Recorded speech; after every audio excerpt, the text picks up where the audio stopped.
From the Library of Congress in Washington, D.C.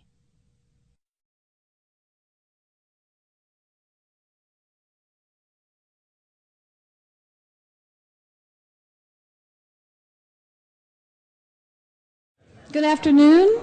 I'd like to welcome everyone to this special lecture by Chris Hillman, presented by the library's Music Division and the American Folklife Center. It's really great to see so many of you on a pretty drippy day. And I'm Ann McLean from the concert office. I really am glad that you could do this. I'm very grateful to Chris for coming and to Sandy Gibson, who helped us arrange it. It's a great pleasure for me to introduce a remarkable musician and songwriter and Rock and Roll Hall of Famer whose work in a number of terrific groups has really helped to create the soundtrack of the lives of many of us in this room. It's rare that we have the opportunity to present an artist admired in so many musical worlds. A rock star with the Byrds, with songs that seem like part of our DNA, a country rock pioneer, and a band member of the Flying Burrito Brothers, and the Desert Rose Band, and a notable bluegrass artist who is touring regularly with longtime colleague Herb Peterson and others, and I know many of you heard him at the Birchmere this week. Documenting music history is really part of our mandate here at the Library of Congress, and I'm glad to say that this lecture and a brief interview we recorded this morning with Chris will go on our website. So thank you again. Oh, please turn off your cell phones, by the way. Thank you again, and please help me welcome Chris Hillman.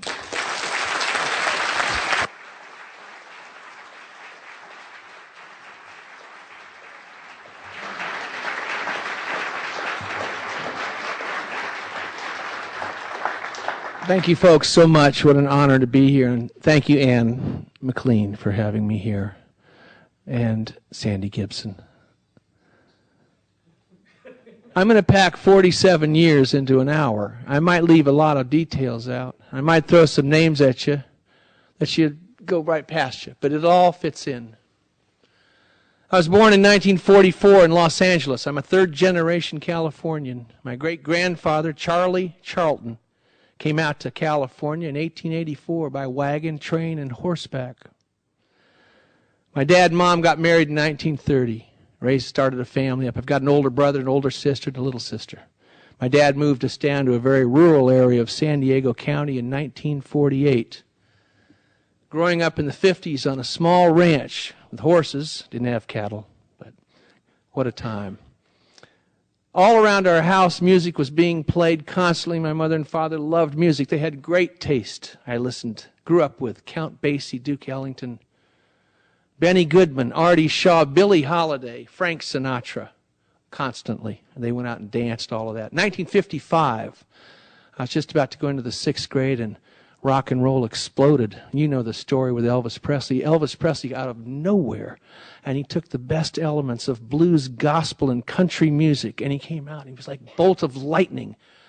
It terrified the older people, but it was pure joy for my age group. And along with Elvis right after, Little Richard, Fats Domino, Jerry Lee Lewis, all of the great, Chuck Berry, chronicling so perfectly in his lyrics the teen experience, be it black or white. And also the thing that happened then was the color line was crossed, and that what we referred to for the last 40 years previous to 1955 was race records, which were for the African American community. That was gone. Rock and roll stopped all of that.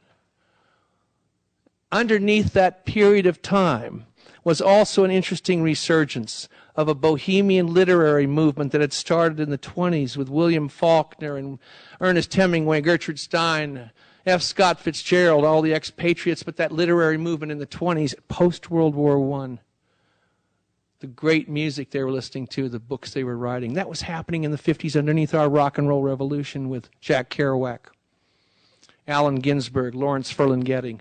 That was going on, and they were listening to jazz, but they were listening to another element. They were listening to folk music. 1959, the music starts to die down, that great explosive period as everything. And I will use this metaphor throughout the talk, as simple as it is, as the flower is planted and it grows and it starts to bloom and wilts, but another flower comes along. It's a constant circle of life going on there. And we were at that point of the beautiful rock and roll era where it was sort of dying out, but something else was coming along. In 59, I think it was 1959. Some of my dates will be a little goofy for you. Kingston Trio came out with Tom Dooley, a legit Appalachian song. Did I hear 1960? Okay, maybe it was 57. Thank you so much.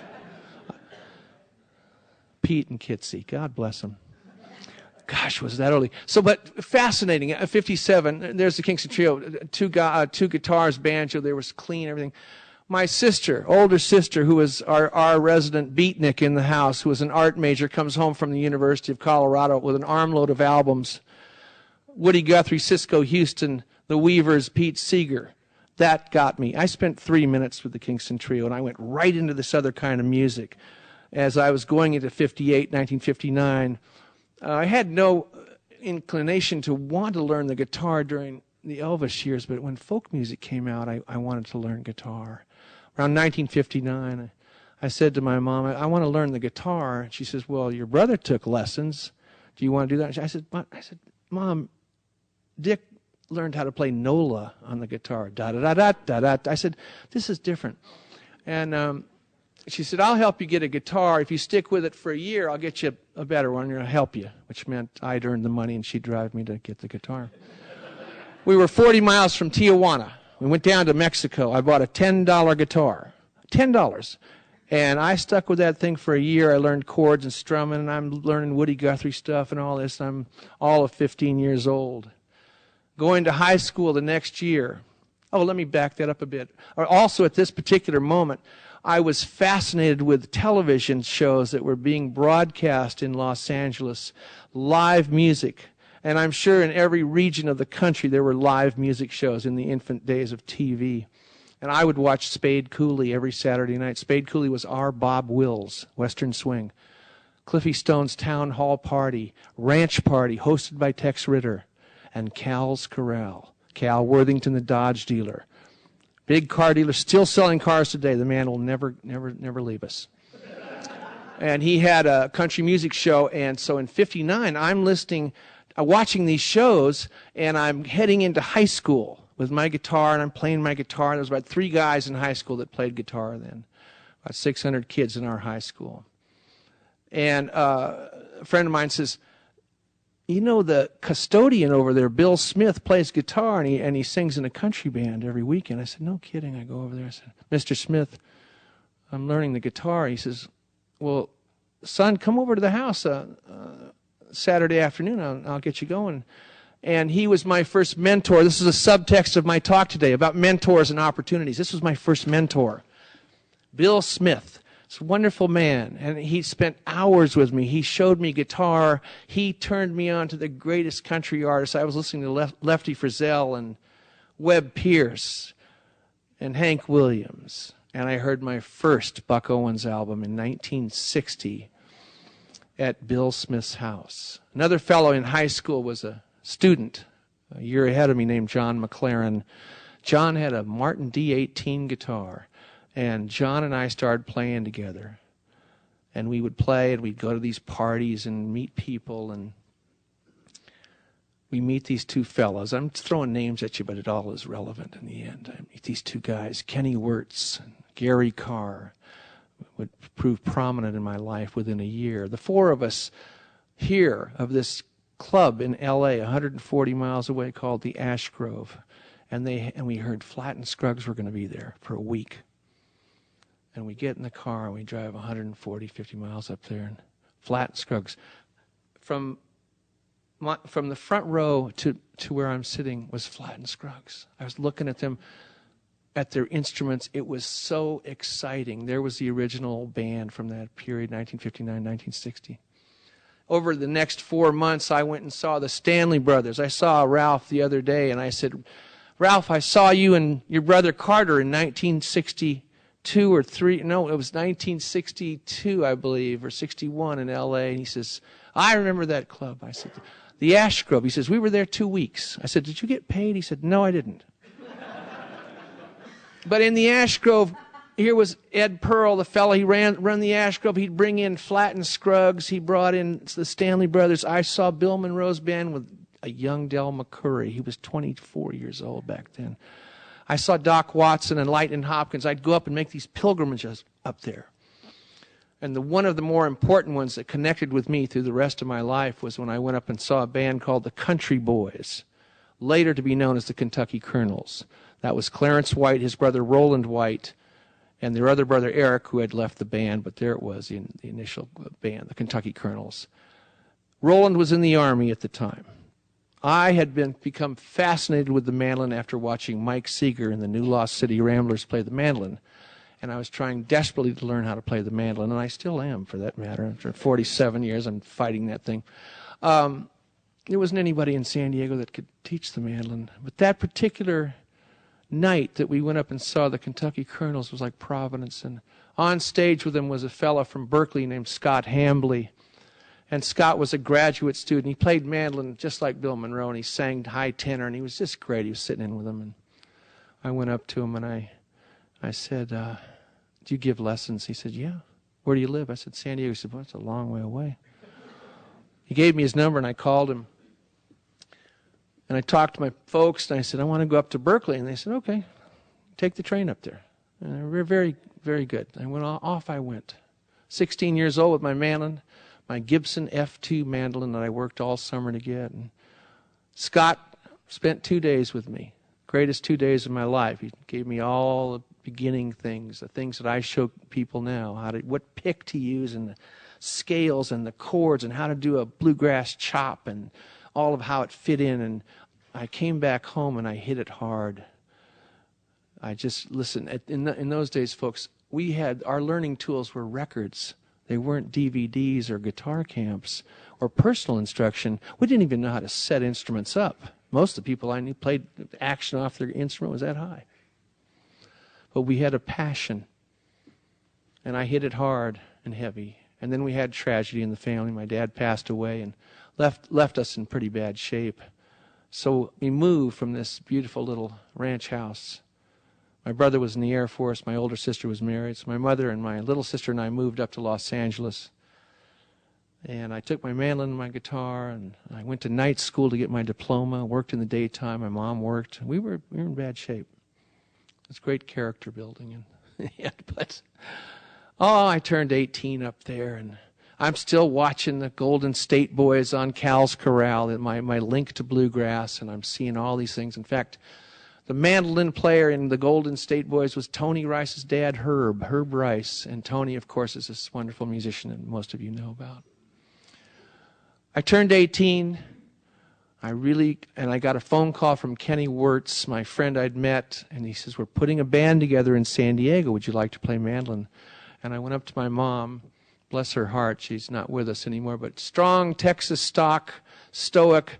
I said, I want to leave. I want to go down to San Diego and play in this band. And she said, what about school? I said, well, I'll go back to college somewhere along the line.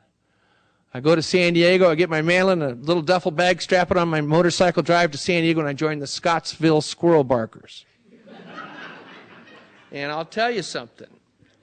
Besides Kenny and Gary, who I'd met in high school, they were a little older than I was.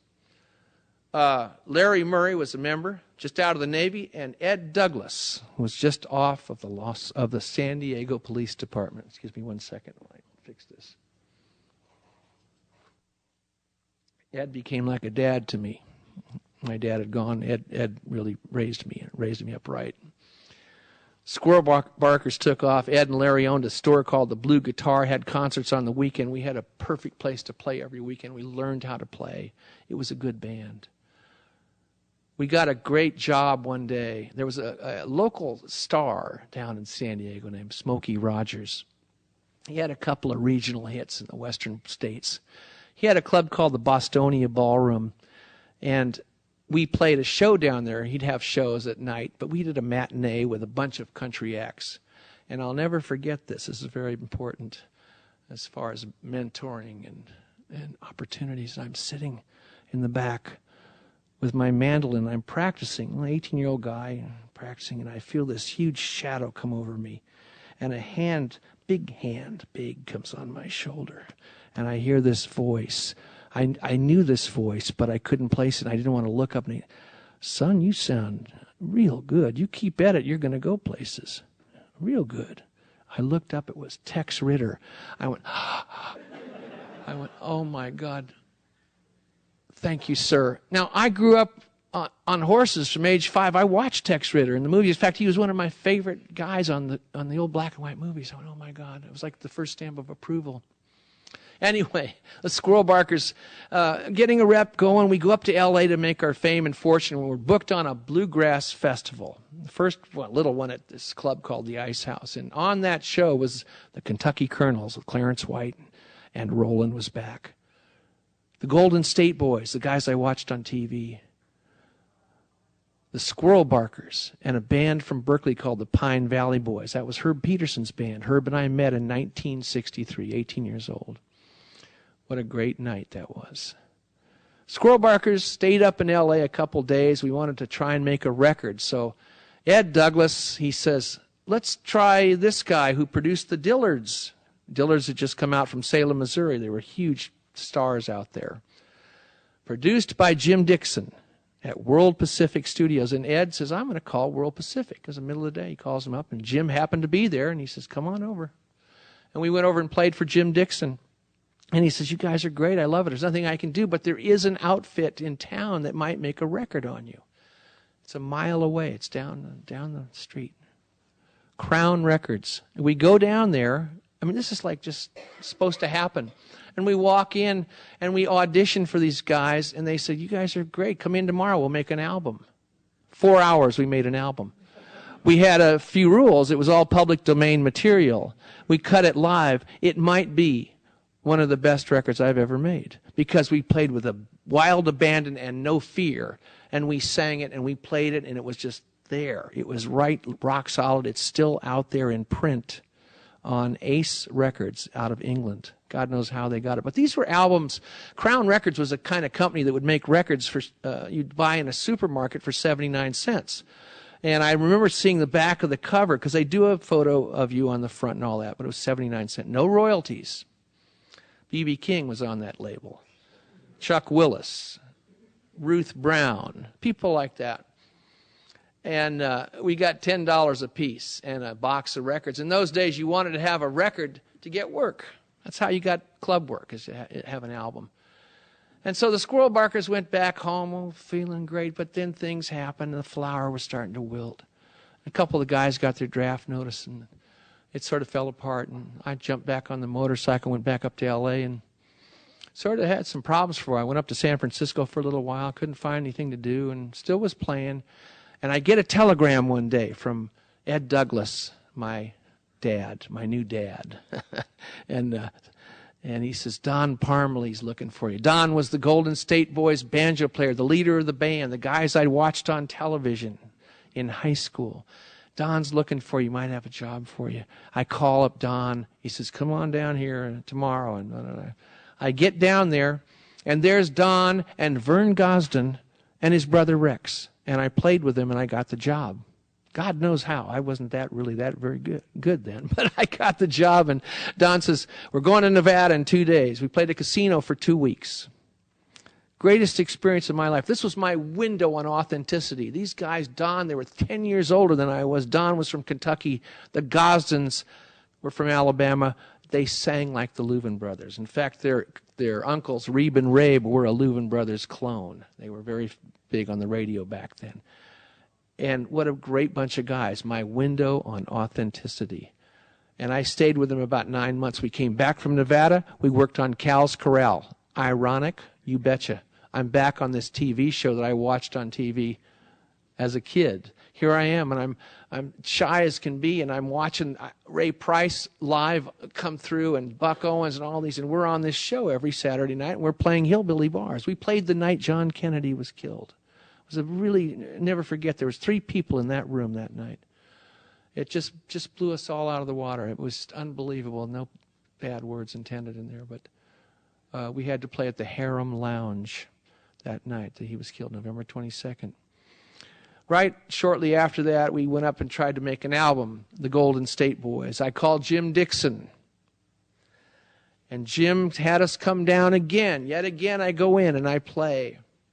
with the Golden State Boys, and Jim loved it, and he said, I'm going to try and get something going here. I'll run some tape on you. Come in every night at midnight, we'll do something. And we made an album, and he tried to get it on Elektra Records and all these, and we couldn't get anywhere. And we used to play the Hootenanny Nights at the Troubadour, very famous club in L.A. It was right up the street from the Ash Grove, more of a commercial folk music place. And it just wasn't quite working out. So as all good things, the Golden State Boys at this point was being called the Hillman, which I really didn't like because I wasn't the prominent guy in the band. It really was Vern and Rex Gosden. But we fell apart. Vern and Rex went off, pursued a country career, country music, and Don Parmley took a job for a while till he got his band going, his bluegrass band later on. I got a phone call from another friend. These doors would always open. I kept saying, I'm going to go back to school, but a door would open. I'd go through the door. One of the fellows from the Squirrel Barkers calls me, Larry Murray. He says, hey, there's a band starting up. They need a mandolin player. I said, what is it? He says, well, Randy Sparks. And I went, whoa. And Randy Sparks was the guy who started the Christie Minstrels. Have you folks ever seen The Mighty Wind? Chris Guest? Okay, that's what the kind of music was. That's what it was. And but I was starving. And it was $100 a week and a place to stay, and we played every night in Randy's club, Ledbetter's, in Westwood, California. And it was the Greengrass Group. It was the bluegrass Beverly Hillbillies version of the Christie Minstrels. To this day, I am haunted after 46 years of one song we used to do. Billy's mule can tote a wagon, he can pull a plow, he can figure arithmetic. You see what I'm saying? I came from doing gospel music and listening to the Gosden brothers sing like angels and playing mandolin with Don Parmley to that. And I went, oh my God. And bang, it was February 1964, a 2-month period since the Kennedy assassination. I was in the Greengrass Group. And I just happened to go to my mom's house on Sunday night and had dinner with her in her little apartment in L.A. And we turned on Ed Sullivan just like every other family did on Sunday night. Everybody did in the United States then. And there was the Beatles. And now the Beatles. And they did, I think, I Want to Hold Your Hand, or Please, I can't remember. But whatever they did came through that screen, and it grabbed hold of me, and I went, oh my God. And it wasn't the hair or what they looked like. It was this music and this positive, upbeat thing, the energy came through that TV screen. And to this day, I finally felt that later on in life, I said, there really was sort of a divine healing force in the Beatles coming into our lives, into the world right after Kennedy's assassination. I mean, I know that's a little far-fetched, but there's some relevancy there. Anyway, back to the Greengrass Group I go, and I'm singing Billy's Mule and all of this stuff. And Jim Dixon, once again, third phone call, he calls me up. We had a relationship going, great rapport going. He was one of my mentors. And Jim says, hey, come down to World Pacific. I want you to hear these three guys play, or sing and play. And I said, what do you? He says, Jim McGuinn, Roger McGuinn, David Crosby, Gene Clark. I said, well, I know a couple of those guys from the Troubadour, Hootenites. I go down after my job at Ledbetter's after singing Billy's Mule. I won't say that word ever again this whole time. And I go down there, and there's McGuinn, Crosby, and Clark singing with Roger playing this. He was Jim then, but I'm going to call him Roger because that's his name. Roger playing a Gibson, old Gibson 12-string, and they're singing Beatles songs and a couple of songs Gene had written. And it's beautiful. And I had high standards. I had been working with the Gosden brothers. I had real high standards in vocals. And I went, oh, my gosh. I said, what are you going to do with this, Jim? He says, well, we're going to start a band. I just wanted you to hear them, see what you thought. I said, they're great. Back to the Greengrass Group. I go. 2 weeks later, I get a phone call. It's Jim again. He says, hey, listen, David Crosby was going to be the bass player. It's not comfortable for him. Can you play the bass? I said, yeah, you bet. I had never touched a bass. Never. But I knew there was something special about this band, and I went down there on the first day of rehearsal, or rather to get acquainted, and I'm literally going, please, God. I thought they were like just totally in command of themselves, had amps, drums, rock band. They were, and I'm going into this thing like, okay. And I walk in, in the corner is an old amp, and McGuinn and Crosby or McGuinn and Gene are coming out of one amp, and Crosby's playing an acoustic 12, and over in the corner is this guy I'd never seen before. He had perfect hair. He looked great. He was the drummer. Mike Clark, he's playing cardboard boxes and a cymbal. That was the Byrds. That was the beginning. Oh, yeah, they went through a thing where they were the Jet Set and made a single for Jack Holtzman on Electra, but that didn't go on. That doesn't count. This was the Byrds. We had no equipment. We had access to World Pacific at midnight every night through the graciousness of Dick Bach, the owner. World Pacific was originally a jazz studio, so there's a total tie-in here under this. We went in every night and we played, and Jim Dixon and his partner Eddie Tickner became our managers. Eddie was an accountant. One of Eddie's clients was Naomi Hirshhorn of the Hirshhorn family. The museum, which is up, I believe, in the mall, is her family. She was our investor, not benefactor. She invested $5,000 into the Byrds to get equipment. 1964. She got 5% back. She made more money than I did over the years. A hell of an investment. We took that $5,000. Roger McGuinn we'd seen The Hard Day's Night 20 times at the theater. Beatles' first movie, the greatest movie. And Roger saw that Rickenbacker 12-string that George was playing, and he had to have one. And it wasn't a stretch for him because he always played 12-string.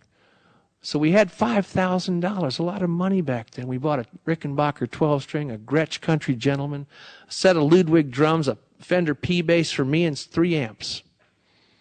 And we played every night in the studio, getting it together. Rough was rough, because we really came out of folk music. So I always say this, we literally all plugged our amps into the wall. We had no blueprint. We were not a garage rock band. And we all worked around Roger's 12-string guitar playing. Jim Dixon comes in one afternoon, we got in early one day, and he says, I got a record for you to hear. He knew Albert Grossman, who managed Bob Dylan. Bob was huge back then in his folk days, huge. And he said, Bob just wrote this song. I can't remember if Bob had recorded it yet, or I know we had a demo of Bob and Ramblin' Jack Elliott playing the song. And it was Mr. Tambourine Man. And he played it for us. There's a bunch of verses, 2 or 3 verses, I believe. And this is how we first heard Mr. Tambourine Man. It was like, hey, Mr. Tambourine Man, play a song for me. I'm not sleepy and there ain't no place I'm going. It was country. And we go, we don't like this song. This wasn't. And he says, this is the greatest advice I've ever heard from anybody in my journey. He said, you guys, you go for substance and depth. He says, you go for something you can be proud of in 30 years to listen to. Don't go for the quick one-hit thing. Go for the depth. And he said, listen to this again, which we did. McGuinn, the best musician out of the bunch. Roger McGuinn had been an accompanist to Bobby Darin, to the Chad Mitchell Trio, to the Limelighters. He had produced Judy Collins. He had been around the block. David Crosby had also had a lot of experience. They were 3 years older than we were. And that age, when we were in our late teens, early 20s, that's a big gap. Roger took that song, and he arranged it. He came up with this. That's out of the Bach playbook. If you think of Jesu, Joy of Man's Desire, that's a real line out of a harpsichord Bach piece. But Roger put it where it was danceable. He took it out of 2/4 and 4/4.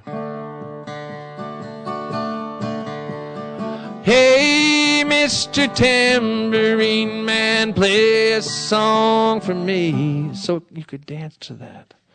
And it worked. And we used one verse because in these days it was AM radio only. That's all you had. Under a 3-minute limit on a single. So what was step 2? We had to get a record deal. Jim Dixon, once again. Jim had been so immersed in the jazz scene of the 50s, knew all the jazz players, was in that whole bohemian literary movie crowd, music crowd. He knew Miles Davis. Miles was a huge star on Columbia, also peaking at the top of his game at the time. Jim called Miles Davis up. He says, I need a favor. What do you need? He says, I got a band here. You think you could call the head of Columbia and see if we could get an audition? He says, what kind of band? And Jim said, it's a rock band. He said, do they swing? He says, yeah, they do swing. And Miles Davis got us a deal, a singles deal. If the single took off, we would get an album. So we had a deal. We went to Columbia Records in Hollywood. Terry Melcher was our producer, staff producer. He was Doris Day's son, young guy, nice man. He's gone now. Good man, knew what to do. Heard us play it, knew, and to his credit, knew that we had to use studio players for this first single. It was like to hedge the bet. And they brought in the Wrecking Crew, the greatest players in the world. Hal Blaine, a young Leon Russell played on this track. All kinds of people. Not the Leon you see now. No. This man was in a suit with glasses and short hair. Man. Different guy. And they made a great track. And it never bothered me that I didn't play on it. And David didn't play on it. And Gene didn't play on it. Gene and David sang with Roger. Roger played on it because he could. And he came up with that opening line. And they made a great record. And they did that side. They did a B side. I Knew I'd Want You, one of Gene's songs. That's the only time we used session players. And the record was released in early 1965.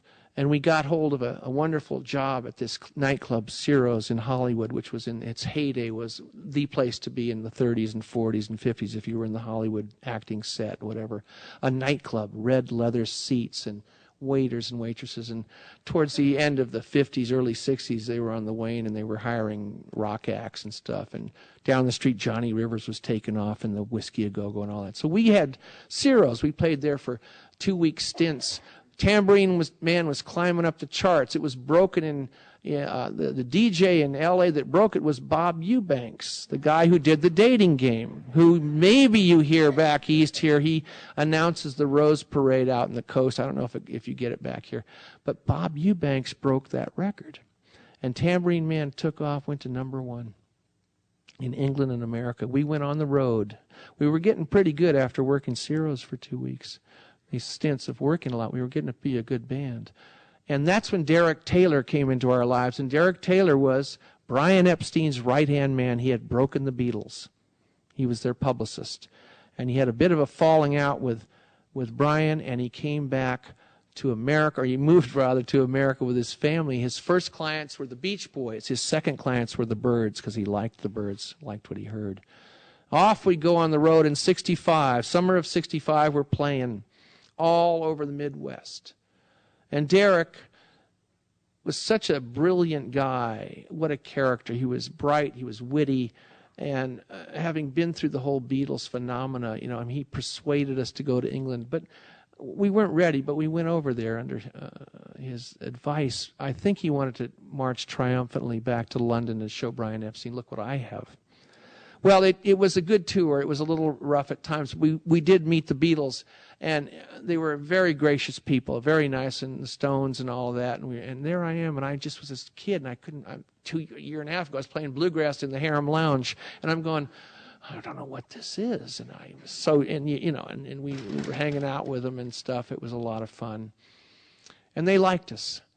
And we came back from that tour, and the Beatles for a while were saying, well, the best group in America is the Byrds. It was the greatest stamp of approval we got.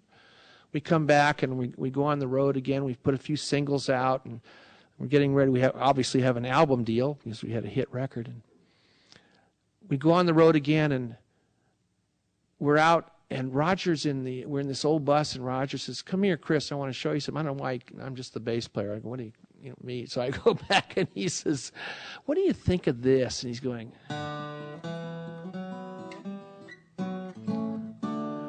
and sings, everything turn, turn. I said, God, that's neat. What is that? He said, well, I worked on this with Judy Collins. It's a song Pete Seeger it's really from the Bible. Pete Seeger put music to it, and Judy cut it. I think we should cut it. What do you think? And I said, I think we should. I think it's a great idea. And the band recorded that song. The band, not session players. It was a great cut. To me, it's the signature song of the Byrds over Tambourine Man to this day. Still a great song. Probably the only time a song was at #1 on the charts right out of the Bible. I know Pete made his half of the publishing. I don't know if King Solomon's heirs ever got a dime. But anyway, pardon me one second.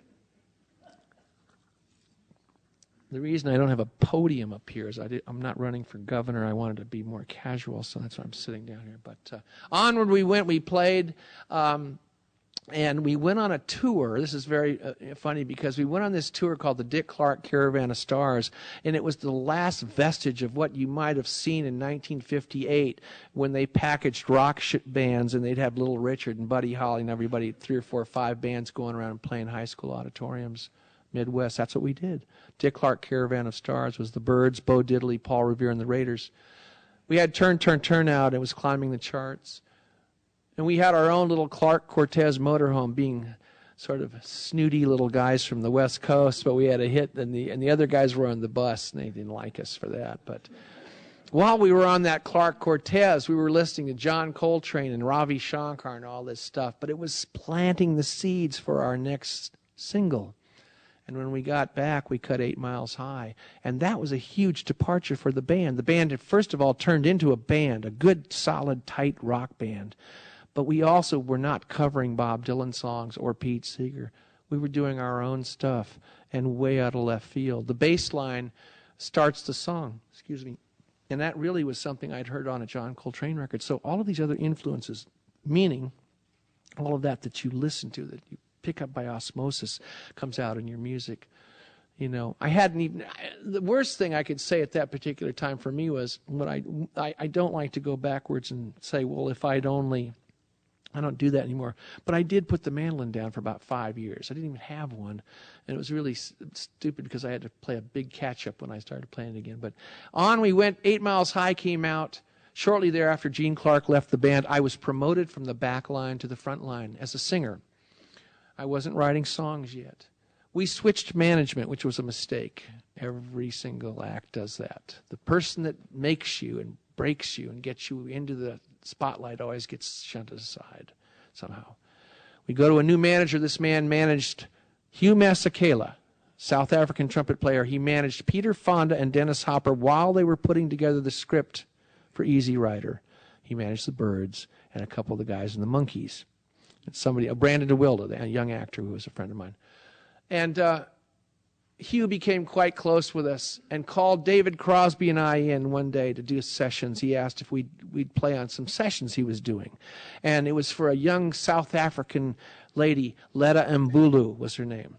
And I went, wow, I go in there with my bass, and I'm playing with all these wonderful guys from South Africa, jazz players. I'm going, wow, and they're sort of using charts, but they're not, and we didn't know how to read. We were just ear players. And David was a good rhythm guitar player. He played rhythm, I played bass. And it was the most exciting time ever I'd ever experienced to that point in my life. It's totally out of my arena of music. I remember getting Letta, she was so sweet, and at the end of the day, she's in the booth listening to the playback, and she punches a button. She says, "Chris, you're cooking on that bass, man." And I went, wow. And I went home and I wrote a song. Okay, go figure this. I come out of a jazz session. I'd never written I'd written a bluegrass instrumental, which was on the Squirrel Barker album. There is not a quiz after this lecture. But I'd written a song. I came home and I wrote a song. It had nothing to do with where I had been, playing this beautiful sort of light jazz ballad. And I came home and I wrote, "Don't say you love me. Don't say you care. You're so far away. Telephone communication, only a 3-minute elation when I hear your voice. Through love and trust, it's gonna work out fine. The only pain I feel is all this time between you and me. You and me. Time between." I said, wow. And then for the next few days, thank you. The next few days, I started writing songs. They were just coming out of me. It was like the cobwebs had come off of me. And I remember I wrote, "Have you seen her face?" Well, "Have you seen her face?" I don't know if I can remember it from this. Have you seen her face? Her eyes reflect the colors in the sky. Da da da da da da da da da da da da. That was like something I really picked up from the Masakela Jazz Band. And the songs were just pouring out. And then I was sitting around one day and I was going,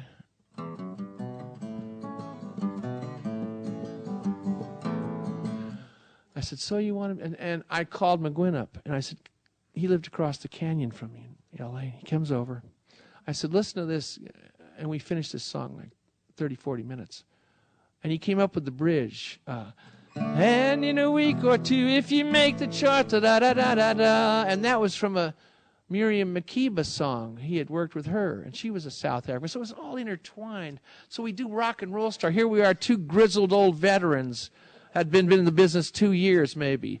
And we do a parody on the process of rock and roll and the Rock and Roll Star thing. And great record, and Hugh played on it. But that particular moment in my life of a door swinging open, hey, can you come down and play bass on these jazz sessions, opened up my life. And I started writing and singing more. My voice, I didn't learn how to sing for years after that. But onward we went as 4 people. We played the Monterey Pop Festival in 1967, the best rock and roll festival ever. Not Woodstock, the Monterey Festival. 3 days of perfection, of diversity in music. Otis Redding, Jimi Hendrix, Ravi Shankar, The Who. I mean, it was unbelievable. Perfect. Minor Mischief, no problems. Everything went great. Sun was out. Can't tell you how great it was. Get done with Monterey. David leaves. A little bit of a difference of opinion. And the group was starting to splinter. And then we had an album to do. The Notorious Byrd Brothers is what it ended up being called. Michael Clark, our drummer, left. So Roger and I are sitting there, and all of a sudden, you know, I've come from being Chris the bass player to the front guy, and Roger and I finished that album, probably one of the better albums we've ever did, as the Byrds was the Notorious album. And we used session players, Clarence White, Red Rhodes on steel, and Jim Gordon on drums. And that came out. And then Roger and I started to put the band back together. We hired my cousin to play drums, and we hired this young kid who had come into town. I'd heard about him. I knew there was this young guy in town, this young gunslinger who was very into country music and had some good songs. It was Graham Parsons, and I did literally run into him in a bank. It was as documented in many books. And I said, you want to come down and audition? I knew we'd probably hire him. He came down and we hired him. He had some great songs. He was ambitious, focused. He was fun. It was exactly what McGuinn and I needed. We needed a shot in the arm. We needed some blood, new blood, and there it was. And Graham was an ally. He understood country music. The first night we played together, he started singing Under Your Spell Again. You've got me under your spell again. And I started singing the harmony. I went, wow. Because the other guys in the Byrds, they could care less about country music. Really, they didn't really like it that much. I loved it. But Graham was a member. Really a hired hand. We hired him as a hired hand and as my cousin. But we went down to Nashville, 1968, and we made Sweetheart of the Rodeo, and we used these great players. John Hartford played on it, and Junior Husky played bass, and Lloyd Green played steel. And we got on the Grand Ole Opry. That's another story I don't have time to tell you. And that was when the Opry was at the Ryman Auditorium. It was just a radio show then. But it was fun. It was a lot of fun, and they were good people. We came back to L.A., and we finished the album, and we used Clarence White, and we used another steel player, J.D. Maness. That's where I met J.D., 1968. We went over to Europe on a tour, and then we had a bit of a problem with Graham over a South African tour, which in hindsight we never should have done. But Graham left, and pretty much was over at that point. We came back to the States, and Roger and I hired Clarence White to join the band. He was a full member of the Byrds and brought along a new drummer, Gene Parsons, no relation to Graham. I played 2 shows with him. Sometimes I regret not doing more. I loved Clarence's music, and I knew him since I was 16 years old, the first time I saw him at the Ash Grove. And he was playing Telecaster. Oh, brilliant musician, just brilliant. Graham and I had made peace. And I left the Byrds in a huff one day in one of my immature ways. I left the Byrds. And Graham and I started a band in 1969, the Flying Burrito Brothers. And we were sharing a house out in this area of Los Angeles, San Fernando Valley. and we were writing songs every day, both coming off of these failed relationships and seeking solace in one another. Very close. We were like brothers for that year and a half we worked together.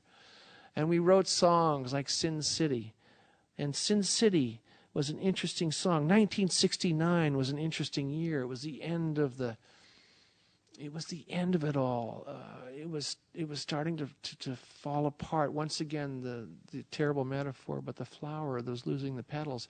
And 69, we had the Manson murders, and we had Woodstock, and we had unbelievable campus unrest and protests against Vietnam, which rightfully so. And if we had inhabited a smaller landmass, we probably would have been very close to anarchy, full-blown anarchy in this country. Richard Nixon was just elected president. It was an interesting time in 69. We write Sin City. Every verse was sort of mirroring the culture. It was tongue-in-cheek. And I started the song. This old town's filled with sin. It'll swallow you in if you've got some money to burn. Take it home right away. And I go wake up Graham in the other room. I said, get up. Pour coffee down him. We wrote that song in 30 minutes. This old town's filled with sin. It'll swallow you in if you've got some money to burn. Take it home right away. You've got 3 years to pay. And Satan is waiting his turn. Now the chorus was sort of funny. This old earthquake's gonna leave me in the poorhouse. We were all reading Edgar Cayce stuff. I'll tell you about that. It seems like this whole town's insane. On the 31st floor, a gold-plated door, if I remember my own song, won't keep out the Lord's burning rain. On the 31st floor, the manager we had moved to, don't do that. The manager, thank you, we had moved to this manager, and when the Byrds had moved over, this was the guy that robbed us, and he had this horrible condominium on the Sunset Strip on the 31st floor and this ugly gold-plated door. And so we hit that one. And really, Graham and I were pulling this song out of an old Baptist hymnal in a way. The imagery, the Lord won't keep out the Lord's burning rain. And every verse had something interesting. Graham wrote the second verse, and I was a little confused on some of it. When we've got our recruits, our green mohair suits, I said, are we awake yet over there? You need a cup of coffee on this one? And the last verse was about Robert Kennedy. A friend came around, tried to clean up this town. His ideas made some people mad.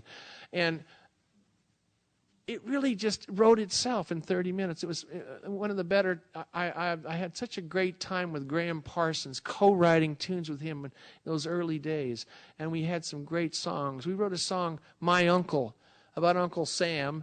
Graham got his draft notice. I said, you don't want an army with Graham in it. He just wasn't army material. But the imagery says, a letter came today from the draft board. With trembling hands, I read the questionnaire. It asked me lots of things about my mama and papa, and that ain't what I call exactly fair. And I said, and these songs are relevant right now to some degree. You know what I mean? Not to get over there, but Sin City is relevant. Take it home right away. You've got 3 years to pay. Look where we've gone with consumerism. It's damn near bankrupted the world. But it's just funny and such a great tune. The Burritos were not the tightest band around, but we had some great songs. And I forgot to mention, when we did do Sweetheart of the Rodeo, I believe firmly that it opened the floodgates of that West Coast country rock sound. I mean, after Sweetheart, we had the Burrito Brothers, Poco, Nitty Gritty Dirt Band, Dillard and Clark, Pure Prairie, all these bands. They were all good bands. They were great bands, far better than we were. We were sloppy, but we had the songs. We had that. We had soulful tunes. I will stand that up with anybody. But, Poco was a great band, but they didn't have Sin City. There's a difference. Anyway, we did one more album, and I started to lose Graham. It was like Cain and Abel, but it wasn't to the extreme of the end result of Cain and Abel. But Graham and I were falling apart, and he was getting into some things that weren't working out, and he was not able to perform shows, and he'd show up late, and it just got really bad. And I had to let him go. I really did. I had to say, you're fired. He says, you can't fire me. I said, I can't work with you. You're hurting us and the other guys. He was a sweet guy. He had a lot of problems, as all that I've worked with that had problems. But we had a commitment, and I think I have enough time to tell. I had to really literally go after him one day. We had a gig to do in L.A., and he was at a Rolling Stone session, and I had to go in after him. And Mick Jagger, the consummate professional, came up to Graham in the studio with me, and he says, "You have a responsibility tonight to play." And they're waving back there. Time? No. Okay. So anyway, Mick was wonderful, and he says, "Graham, you have responsibility. Chris is here. Go do your job. We're working here." Bang, we're out of there. So onward we went. I had to let Graham go, and I rebuilt the band. I had Bernie Ledden in the band. Bernie was an old friend of mine from San Diego and had played in the Squirrel Barkers briefly, and of course was a future Eagle. And we kept the Burritos together for a little while longer. Bernie left and did join the Eagles with Glenn Frey and Don Henley and Randy Meisner. And, of course, I always say we handed the ball off. The country rock folks handed the ball off to the Eagles, and they did it right. They took, when the Burritos used to play in L.A., Glenn and Don would come down and take notes, and they were doing it. They did it right. Anyway. The Burritos, I stuck with it for a while to the very end. I built up a really good band. I had a show which had Byron Berline and Roger Bush and Kenny Wirtz, bluegrass guys from the Country Gazette. In the middle of our show, we did rock and roll, we did country, we did bluegrass in the middle of the show. I run into Stephen Stills in Cleveland, Ohio, and he was playing on a tour with a band on the strength of Love the One You're With. He had taken a hiatus from Crosby, Stills, and Nash. And I hooked up with him afterwards, and we talked. And my old friend from the 60s, Stephen from the Buffalo Springfield, I get a call 3 weeks later. He says, "Can you come down to Miami and do some sessions with me? You and that fiddle player, Byron and Al Perkins." I said, "Yeah, we went down there." So I go to Florida, and we're doing sessions. And the second day, he comes out. End of the day, he says, "Hey, can I talk to you?" He says, "You know that mandolin you have?" I said, "Yeah." He said, "I don't like it." He said, "It doesn't sound good." I said, "Well, that's all I've got." He says, "Well, hang on a minute." And he comes back out with this old case, and he opens it up. He says, "Try this one out." And inside that case was a Lloyd Loar 1924 Gibson mandolin. That was like a Stradivarius violin, the equivalent of. I pull it out, and I'm playing. He says, "Do you like it?" I said, "God, it's beautiful. I love it." He says, "Do you really like it?" I said, "Yeah." He said, "It's yours." I said, "What?" He said, "This is your mandolin. I want you to have it." I said, "Why?" He said, "I owe this to you, and you deserve it." I said, "What? Interesting." I said, "What do you mean?" He says, "You got the Buffalo Springfield their first job at the Whiskey A Go-Go in 1966. I said, "I just told Elmer Valentine, the owner, to try you guys out." He says, "Yeah, but you did that," and he kept us over for 2 weeks, and that got our career going. What a gift. But there was a catch. It was sort of a carrot on the stick, because a day later he said, "Hey, can I talk to you for a second?" I went, "Oh, God, he's going to take the mandolin back." I said, "Oh, my God, what did I do wrong?" And he says, "Do you want to start a band?" And I was had been through the Burritos to the point of I was just ready to do something else. I said, "Let me think about that." "Yes." And he said, "I want you and Al." And I talked to Al. Al said, "Yeah, Al Perkins is a great steel player." And, of course, had replaced Sneaky Pete. I forgot to add that. I'm trying to get this through because I'm getting the sign back there of time. We played with Stephen for 2 years in Manassas. It was a great band. It was, I would count him as sort of a mentor. He was at the top of his game in 1972. Songwriter, singer, guitar player. I learned so much. I improved on my songwriting technique. I certainly learned a lot of guitar from him. He was a good man. He's still a good friend. And through the 70s, he went back with CSN, and I got an offer to play with John David Souther, great songwriter, wrote with the Eagles, still does. And Richie Furay, Buffalo Springfield alumni. Souther, Hillman, Furay. Didn't do much. I brought Al Perkins with me and Paul Harris from Manassas and into Souther, Hillman, Furay, and didn't do much. And it was a good idea, but it didn't quite gel. And then I did a couple of solo albums in the 70s for Asylum Records. Still finding my voice, literally my voice. I wasn't quite the singer. My songwriting was getting there. In fact, the Oak Ridge Boys covered one of my tunes back there, and Step On Out. So things were looking good. I was on my journey. It slowed down a bit. At the end of the 70s, I was with Roger McGuinn and Gene Clark again, McGuinn, Clark, and Hillman. In the 70s, I said I was in 2 bands that sounded like law firms. And it never gelled. It never, it was like McGuinn, Clark, and Hillman, Souther, Hillman, Furay. Into the early 80s, Roger and I, Gene left, Roger and I go, let's call it quits. Roger went off and did solo stuff, which he does today and does quite well. He does a lot of the Byrds songs and a lot of folk music, and he has a wonderful career. And I went back to square one and started playing the mandolin and guitar, and I hooked back up with Al Perkins, who played dobro, and we went out as a duo acoustically, just like this, and we played bluegrass festivals and folk clubs, and I was at square one, but I'd had all this experience. So through the early 80s, I made a couple of solo records for Sugar Hill Records. The Hillman album finally came out on Sugar Hill, the one I did with Don Parmley and Vernon Rex Gosden in 1963. Barry Poss at Sugar Hill Records put that out. Still in print. And then I worked for Dan Fogelberg. I worked sessions for his bluegrass album, sang with him, and then he asked me if I'd put a band together to go out on the road with him. I picked Herb Peterson because he was such a great singer and player. I picked Bill Bryson, a wonderful bass player, and a new kid I'd met. Bill introduced me to John Jorgensen, 21, 22 years old, phenomenal mandolinist and guitarist. My jaw was open when I heard him play. Sweet guy. The four of us go out. We go out with Dan for 4 weeks in the early 80s, and we back him. He does a solo thing. We do bluegrass with him. This was the nucleus of the Desert Rose Band. We come off the road. John gets in my ear about starting a band. I did not want to start another band. Folks, when you are least looking for something, it'll come to you. It's like going, the check's going to be there today. I know it's in the mailbox. It's not there. It'll come when it's time. It's a bad analogy, but when you're obsessing over something is what I'm trying to say. It won't be there. And John says, let's try it. So we get J.D. Maness, my friend from Sweetheart of the Rodeo, to play steel. We get a guy named Steve Duncan to play drums.